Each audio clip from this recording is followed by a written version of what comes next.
Hi, Brandon. So, video request from Ever. So he's asking, we know that we can't marry a person that's been divorced, a Christian person, but does it make a difference if the person was a heathen before she converted into Christianity and she got divorced? Is it lawful to marry her? I would say, scripturally speaking, we don't have any evidence that there's a difference in the circumstances.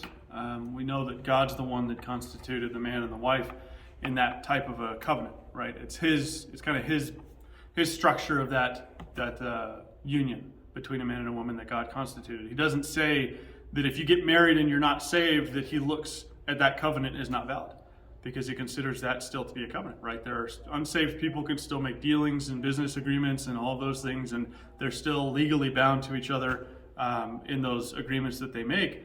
And when you look at what Jesus says, he says, "But I say to you that everyone who divorces his wife, except on the ground of sexual immorality, makes her commit adultery, and whoever marries a divorced woman commits adultery." And whether or not you understand how serious that covenant is doesn't make you any less responsible, right? And so I would argue, scripturally speaking, that it doesn't matter whether you're saved or not when you enter into a marriage covenant.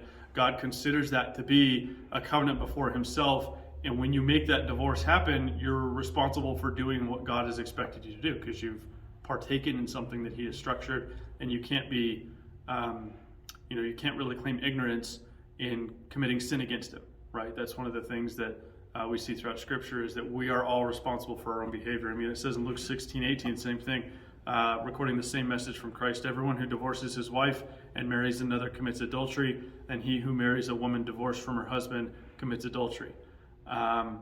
So really, death is the only thing that's going to release somebody from the confines of a marriage covenant. And then once that happens, the other person would be free to go and remarry. And that's, saved, unsaved, whether or not they were married before they got saved and then they got divorced and then they got saved and want to marry somebody else.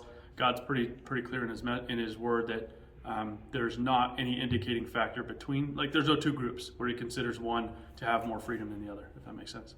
Yeah.